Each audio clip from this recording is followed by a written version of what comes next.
My name is Kim. I'm sitting in my car in a dimly lit parking garage, the silence broken only by the distant hum of engines and the soft echo of footsteps. I'm holding a thin folder in my lap, which seems to carry a weight far greater than its physical form.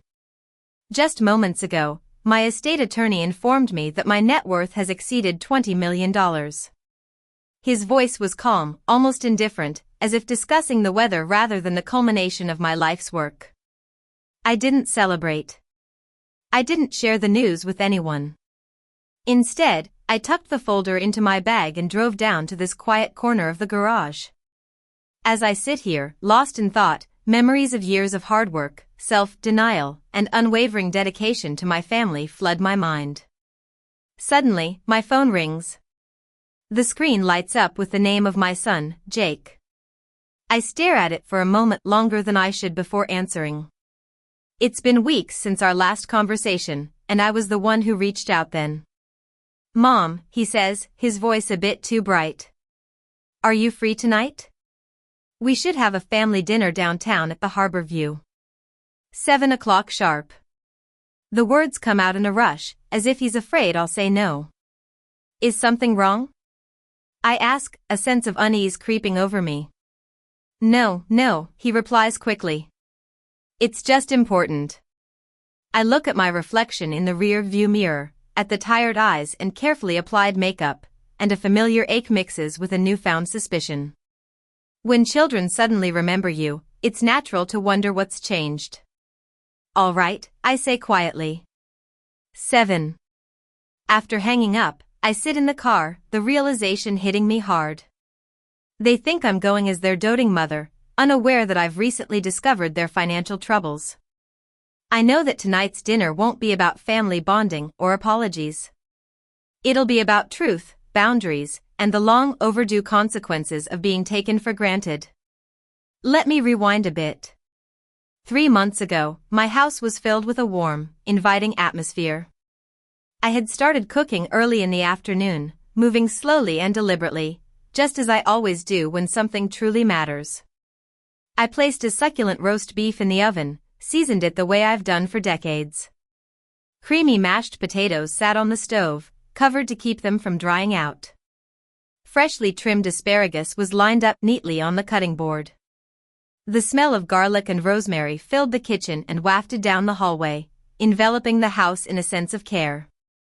I set the table for 5 without a second thought. 1 place for me, 2 for my children, Jake and Lily, and 2 smaller plates for my grandchildren. I took out the fine linen napkins I usually reserve for special occasions and smoothed them out, pressing out any imaginary wrinkles. In the center of the table, I placed a small, scented candle meant for celebrations, not disappointments. By 6:30, everything was ready. I checked the clock and then my phone. There were no messages or calls. I told myself they were stuck in traffic or had forgotten something and had to turn back. These were the excuses I'd become so used to making. At 7 o'clock, the food was still hot. Steam rose gently from the roast when I opened the oven to check on it. I adjusted the heat, poured myself a glass of water, and waited. As 7:45 rolled around, the edges of the roast began to dry, and the silence in the house felt almost suffocating. I picked up my phone and sent Jake a short text asking if they were close. The message was delivered instantly, but there was no reply. I tried calling him, but the phone rang until it went to voicemail. I hung up before the recording finished, my thumb hovering over the screen, hoping it would ring back. It didn't. I called Lily next. Her phone also went straight to voicemail at 8:30. I took the cake out of the refrigerator and placed it on the counter. It was a simple chocolate cake, with smooth, unadorned frosting. I'd asked the baker to keep it plain, not wanting to be reminded of my age in piped letters. A single, thin candle was taped to the lid, waiting to be lit. I stood there, staring at the cake box for longer than I intended. The house was too quiet, not peaceful, just empty. I could hear the refrigerator humming and the clock ticking on the wall, sounds I usually ignored but now seemed so loud. At 9:15, I lit the candle anyway. The flame caught quickly and burned steadily. I carried the cake to the table and placed it in front of the empty chairs. I sat down at the head of the table, folding my hands in my lap. I felt both foolish and stubborn at the same time. For a moment, I let my mind wander to what should have been. Jake complaining about being hungry, Lily telling me to relax, and the grandchildren laughing and asking for dessert. But imagination can't replace reality. The flame flickered as if it, too, was tired of waiting. I blew it out, and the room seemed to exhale, the warmth fading with the smoke. I sat there for a few more seconds, then stood up and began clearing the table. I wrapped the food carefully, even though no one else would be eating it. I put the cake back in its box and slid it into the refrigerator untouched. I washed the dishes slowly, methodically, keeping my hands busy to keep my thoughts at bay. When everything was clean and put away, I turned off the kitchen light and stood in the doorway, looking at the darkened room as if it had betrayed me. I didn't cry that night. I just went to bed early and stared at the ceiling until sleep finally came. The next morning, my phone buzzed while I was pouring coffee. Jake's message came first.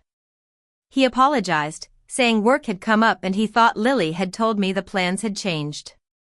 Lily's message followed, full of regret and confusion, promising they'd make it up to me soon.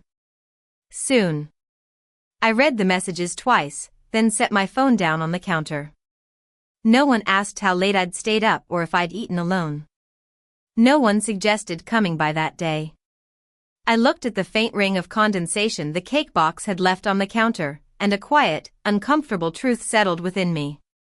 I'd spent years reaching out, making sure everyone felt loved and included. That night, I realized I was the only one still trying. After that, I decided to give my children some space. I stopped being the first one to reach out. Days turned into weeks, and my phone stayed mostly silent. There were only the occasional forwarded photos of the grandchildren or brief updates sent out of obligation, not genuine concern. I replied politely but briefly, matching the energy I was given. I went on with my life. I've spent most of my adult life in the field of interior design. It's a job that requires patience and attention to detail. It's not the most glamorous work, but it's taught me a lot about people, spaces, and the value of stability. I've always been a conservative investor, making small, careful decisions over time. I've worked with the same financial advisor, Mark, for nearly 10 years. He understands that I value stability and options over excitement. I never discussed my financial situation with my children. I believed in their independence and didn't want them to base their lives on my wealth. But I didn't expect our worlds to overlap so unexpectedly. It started during a routine review meeting with Mark. He had spread several folders across the table, going over recent acquisitions and updated valuations. Most of it was familiar and comfortable. Then he paused, tapped a document with his pen, and asked if a particular business name meant anything to me. I recognized it immediately.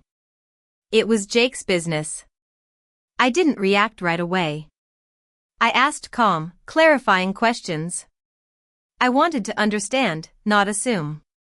The property in question was part of a commercial portfolio I had invested in through a private fund years ago. The original lender had sold off some notes during a restructuring, and our fund had bought them at a discount. It was all legal and standard practice. As we continued to talk, another familiar name came up, Lily's business.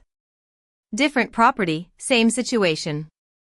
I felt a strange tightness in my chest, not panic, but a sense of recognition. Mark explained the structure in detail, making sure I understood every aspect. I listened intently and took notes. I asked what would happen next. He told me the truth. Payments were behind, and the terms were tightening. Decisions would need to be made by the end of the quarter. I drove home that afternoon in a daze. I wasn't angry yet. I was just processing the realization that while I'd been worried about helping my children, they'd been struggling without telling me a thing. That night, I sat at my kitchen table long after dinner, surrounded by paperwork. I reread emails, reviewed timelines, and traced every decision back to its origin. Everything made sense, perhaps too much sense. I thought about that birthday dinner, the empty chairs, and the half-hearted apologies. I thought about how people only seem to remember you when they need something. Over the next few weeks, I learned more than I ever wanted to know. I asked Mark to walk me through every possible scenario. I didn't want to be caught off guard. I wanted to understand my position fully before anyone else made decisions for me. I didn't reach out to Jake or Lily. I just waited. Then, that Tuesday afternoon, Jake called. His voice was urgent and overly cheerful. I knew right away what had happened. The pressure had mounted, and their options had run out. The dinner invitation wasn't about family, it was about leverage. As I listened to him speak, I realized something else. I wasn't nervous or afraid of confrontation. For the first time in a long while, I felt steady. I wasn't reacting to my children's needs, I was responding from a place of strength. I agreed to the dinner not out of obligation but because I wanted to look them in the eye and hear what they'd say when they thought I knew nothing. When I hung up the phone, I set it down carefully and took a slow breath. I understood the role they expected me to play that night, but what they didn't know was that I'd already stepped out of it. When I arrived at the Harbor View, the restaurant was already bustling with noise. Conversations overlapped, and no one would notice if I spoke in a low voice. I paused just inside the entrance, smoothing my dress and taking a moment to compose myself. Jake stood up as soon as he saw me. He gave me a wide, forced smile and wrapped me in a hug that lasted a bit too long. Lily followed, kissing my cheek and telling me how good I looked, her eyes scanning my face for any signs of weakness. Her husband nodded politely and reached for the wine list. They had chosen the table and ordered first, steak, lobster, and a bottle of expensive red wine. When I reached for the menu, Jake waved it away. "Don't worry about it, Mom. We've got this." It was a small gesture, but it made me realize how much things had changed. For years, I'd been the one insisting on paying, slipping my card to the server when no one was looking. Now they wanted control, even in what seemed like a generous act. The conversation started safely. They talked about work, the kids' schedules, and how expensive everything had become. It all sounded rehearsed, like they were trying to ease into the real reason for the dinner. Lily sighed and set her napkin down. "It's been a really stressful few months," she said. "Running a business right now is a nightmare." Jake nodded, rubbing his forehead. "Cash flow is tight, but it's just temporary. We're fine, really." They spoke in circles, careful not to ask for help directly. But the word help hung in the air like a thick fog. I listened without interrupting. I asked questions when something didn't add up, just as I would in a business meeting. Dates, timelines, numbers. Each answer made the situation clearer. At one point, Jake leaned back in his chair and smiled at me, his voice soft. "You're set, Mom. You've always been so careful. You don't really need much now." It wasn't a cruel statement, but that was the problem. It was presented as a fact, as if everyone at the table had silently agreed. I set my fork down. "I don't need much." "Is that what you think?" I asked calmly. Lily shifted in her seat. "That's not what we meant." "But it is what you said," I replied, keeping my tone even. "And it tells me more than you realize." The waiter came to pour more wine. I waited until he left before speaking again. "I want to be clear. I'm not here to argue. I just want honesty." There was a long, heavy pause. Finally, Jake spoke. "We were hoping you could help us bridge a gap. Just for a little while." I nodded slowly. "I see." I reached into my bag and took out my phone. I typed a message and set it back on the table. "We're not finished," I said gently. When Jake looked confused, I added, "Someone's joining us." 10 minutes later, Mark walked up to the table. He greeted me politely, nodded at my children, and pulled out a chair without being asked. The atmosphere in the room changed instantly. "I didn't invite him to embarrass you," I said quietly. "I invited him because I refused to pretend anymore." Mark opened a slim folder and placed it on the table, turning it so they could see. He presented the facts calmly, without raising his voice or making accusations. "Your mother holds the primary notes on the properties your businesses lease," he said. "This isn't because she was looking for you.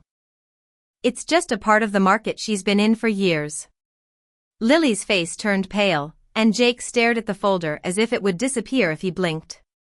"I'm not here to threaten you," I said. "I'm here to set terms." I explained the restructure calmly: extended timelines, reasonable interest rates, oversight, and clear boundaries. "You have 48 hours to decide. Take it or leave it. The choice is yours." No one spoke as I stood up, picked up my coat, and thanked the waiter. As I walked away, I felt a sense of relief, not victory. I left the harbor view alone, pushing open the heavy glass door and stepping into the cool night air. The noise of the restaurant faded behind me, replaced by the sounds of traffic and distant voices. No one followed me, and no one called my name.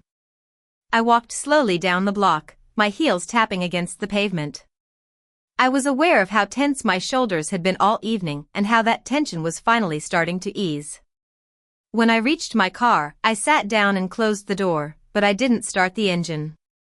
I just sat there, my hands resting in my lap, letting the moment sink in. For the first time that night, I took a deep breath. It wasn't the careful, controlled breathing I'd used to stay composed. It was a natural, relaxed breath, the kind you take when you're no longer bracing yourself. I didn't feel victorious or cruel. I felt a quiet sense of peace, the kind that doesn't demand anything from you. The next 48 hours passed without drama. I went to work as usual, answered emails, returned calls, and cooked dinner for myself. I didn't replay the dinner in my head or imagine different outcomes. When Mark called to tell me that they had agreed to the restructuring terms, his voice was professional and steady. I thanked him and hung up. I noticed that my hands weren't shaking. There was no rush of satisfaction or relief, just a sense that things had been resolved the way they needed to be. The paperwork moved forward smoothly. My children didn't argue or protest. They didn't apologize either. But when they reached out afterward, their tone was different. They spoke to me more carefully, as if they finally realized that I wasn't just their mother but a person with my own limits. As weeks passed, I noticed how much space had opened up in my life. Evenings were no longer filled with worry. I stopped checking my phone constantly. I joined a local art club, where I met people my age who talked about paintings, travel, and the freedom that comes with letting go of old expectations. I volunteered at a local animal shelter once a week, helping to care for the animals and talking to people who knew nothing about my family.